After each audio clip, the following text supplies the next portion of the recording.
1994. How's it going? It's been a while, hasn't it, since you.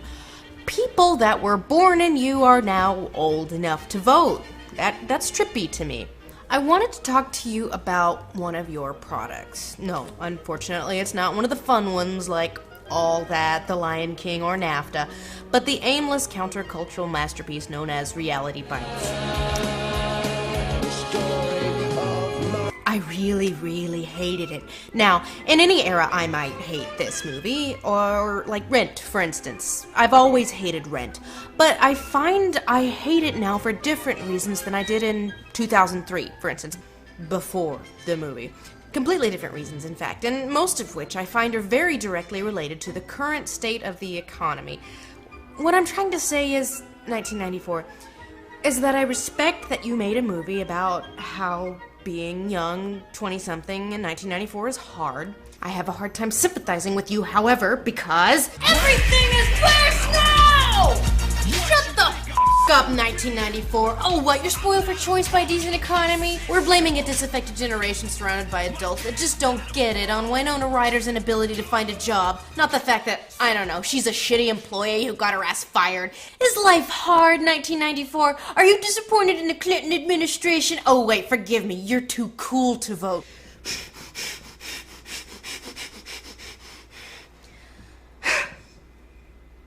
I find that 18 years later, the problems brought up in this film feel a tad, what's the word? Trivial. Reality Bites is a completely unironic 90-minute version of Threw It on the Ground. I threw it on the ground. You must think I'm a joke. I ain't gonna be part of your system. Yes, you are. It's even more ironic because the movie can't properly define ironic. Can you define irony? It's when the actual meaning is the complete opposite from the literal meaning. Next thing you'll be telling me it's like rain on your wedding day. Somehow the whiny, disaffected young people crap of the 80s is more relatable than you, 1994, because your problem seems to be that you're spoiled for choice. Hell, the only two characters dealing with legit problems of their day, Vicky, played by Janeane Garofalo, who discovers that she may have contracted HIV because of her sexually liberated ways, and Steve Zahn's Sammy, dealing with the homophobia of his boomer parents, not only are denied very much screen time, but are also not even deigned any kind of resolution. We do find out towards the end that Janine is not HIV positive, but we get nothing else on whether or not she plans to, change her ways or continue in her lifestyle of no strings attached unprotected sex heaven in You, 1994. Similarly, Sammy does come out to his parents, but we get nothing in the way of a resolution on that count, other than he does intend to date some dudes. But let's be honest with ourselves, the stronger, more compelling characters aren't the ones that matter. The ones that we care about are the self-indulgent, horrible ones that remind us of our horrible selves. Hey, here's a subplot for you. Halfway through the movie, when aimless valedictorian Lelena loses her job, she uses a credit card her dad gave her to pay for gas to extort money from her parents. And it's funny because, hey, stealing from your parents is okay, right? They're just one step removed from the man, and you know how this pays off? I just got a $900 bill on my gas card. She totally gets away with it, because her dad represents the man, I guess, or something. I hate you! People often ask me, what do you consider a strong character? Especially a female one. Well, we're going to ignore the second thing there and focus on the first part. Strong character. I think the big fallacy is focusing on what they do. No. Scratch that. It's not what they do, it's do they feel like full, rounded people, and also how their actions are framed. And that is the thing about Reality Bites, and therefore the issue I take with it. It does indeed have many full, rounded characters. I dare say all of the characters are full and rounded. But how are they framed? Indeed, of the 5 main characters, you have 3 that are rounded, well-acted, and compelling, Janeane Garofalo, Ben Stiller, and Steve Zahn, and the 2 main characters who are despicable, whiny, entitled, absolutely horrible, morally reprehensible people. Die! Normally, of course, I would find no problem with presenting these types on film, but about halfway through the movie, I started to get really worried about where the film was going with the horribleness of Winona Ryder and Ethan Hawke. That we were meant not to root for the sympathetic yuppie played by Ben Stiller, whose greatest fault seems to be that he can't come up with sick burns as quickly as Ethan Hawke can. You know what you are, man? You know what you remind me of? You like that guy with the with the hat and the bells and the little you know. But for Ethan Hawke's Troy, who is a terrible, terrible person, to wind up with Winona Ryder, who is also a terrible, terrible person. Everything's so easy to laugh at from a safe distance back in clever land. Hello, young Ben Stiller. How are you?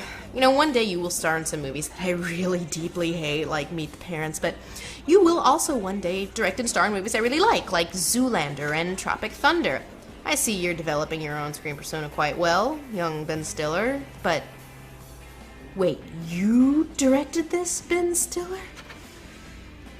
Your character is reasonable, successful, kind of a dork, sympathetic. Really, that's the problem with you, young Ben Stiller.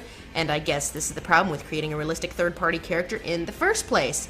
Ben Stiller plays the other man, but rather than giving us a compelling reason for why Ben Stiller is the lesser of these two evils, it seems to be that Winona Ryder is just a f***head who prefers abusive bad boys over stable, nice guys.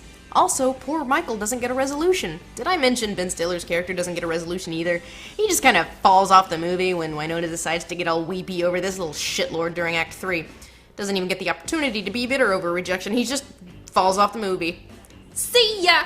Oh, but Troy, he's clearly the obvious choice. He's in a band. He's really smart. He's not a crony for the man. He's in a band. Did he dazzle you with his extensive knowledge of mineral water? Or was it his in-depth analysis of Marky Mark? Troy relishes in his superiority towards everyone with plans, ambition, or a job, and spends most of his time lounging in an easy chair, cultivating a badass bro tea, and reminding everyone of just how smarter he is than they. Can you define irony? It's when the actual meaning is the complete opposite from the literal meaning. Incorrect.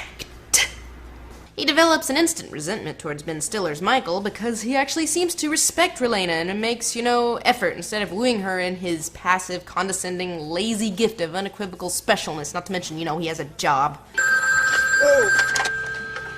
Hello, you've reached the winter of our discontent. And we're supposed to want Lelena and Troy to end up together because...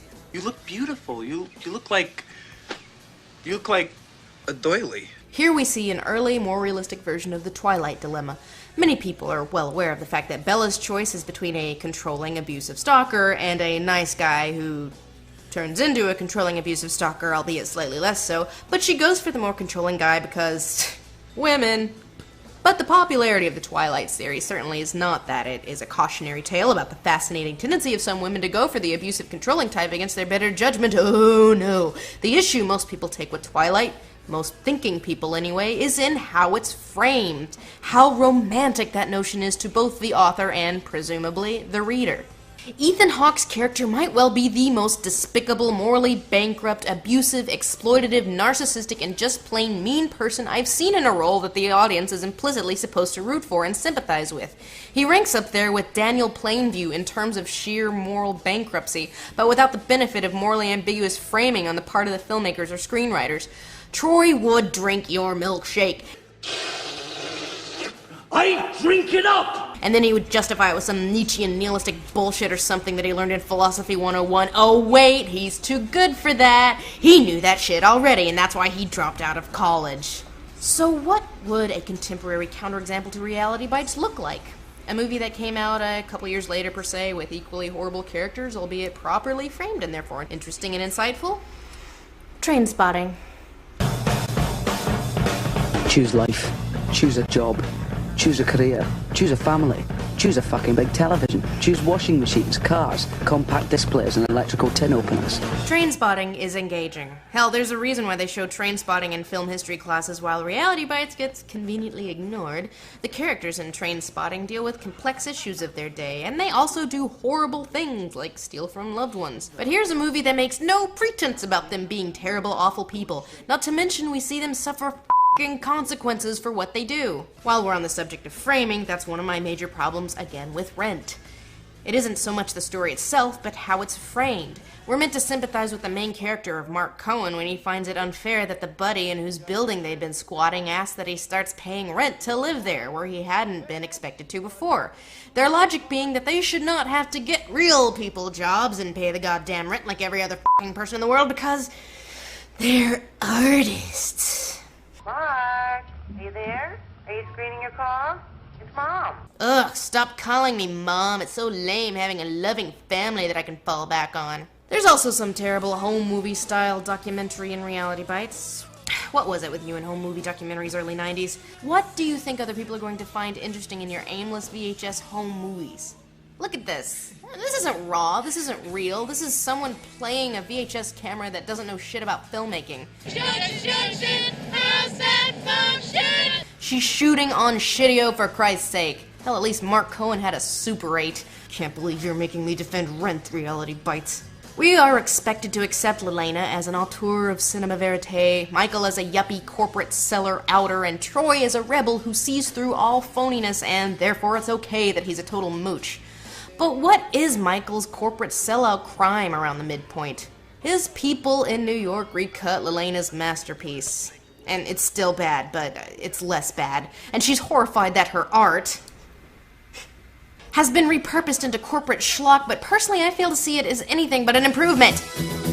How can we repair all the damage we inherited? I was told there'd be no math in this exam. This is not documentary! Much is made of Ethan Hawke's intelligence in the film. You're this guy with like a 180 IQ, 10 units away from a degree in philosophy. He is implicitly lauded for failing to get his degree and thereby bucking the system. Also, he's in a band. Got a potted, mama got a cooked dad. A really terrible, awful band. A band that makes Limp Bizkit's rise to fame look downright legitimate. Like, of course 1998 saw Limp Bizkit and went, oh yeah, I gots to get me a piece of that. Look at the shit we had to deal with in 1994. Basically, what I get from the whole home movies documentary without a cause thing of the mid-90s is the same thing I get from people who post shopping horde videos on YouTube. Young people, no matter the generation, feel disaffected and are probably kind of horrible, but they desperately want validation for it. They want validation for being shitty and self-obsessed. And I guess there's nothing wrong with that. And I sit back and I smoke my Camel Straights.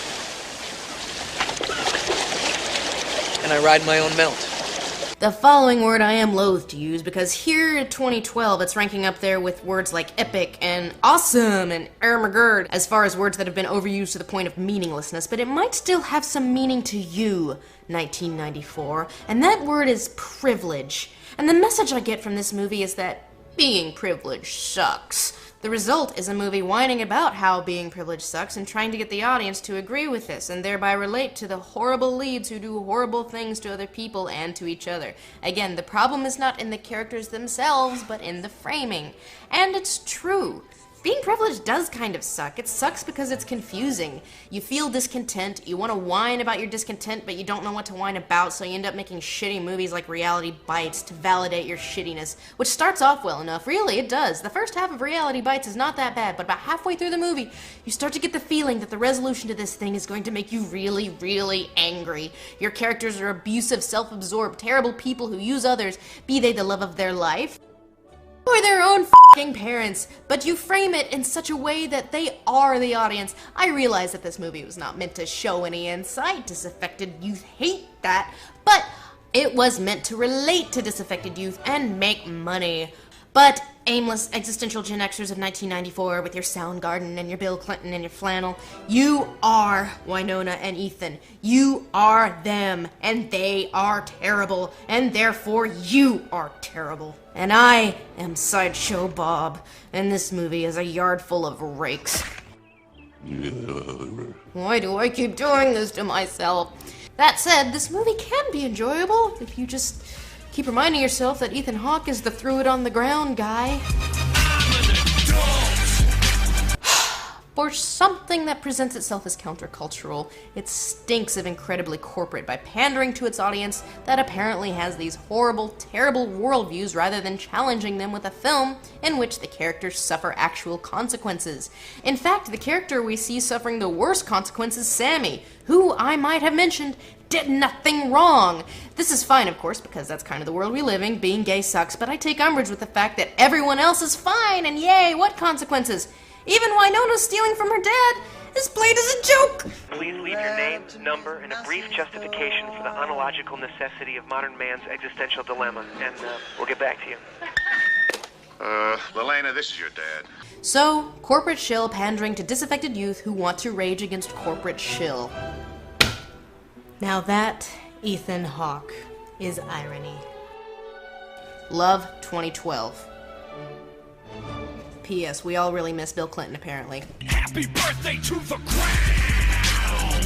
I threw the rest of the cake too! Welcome to the real world, jackass!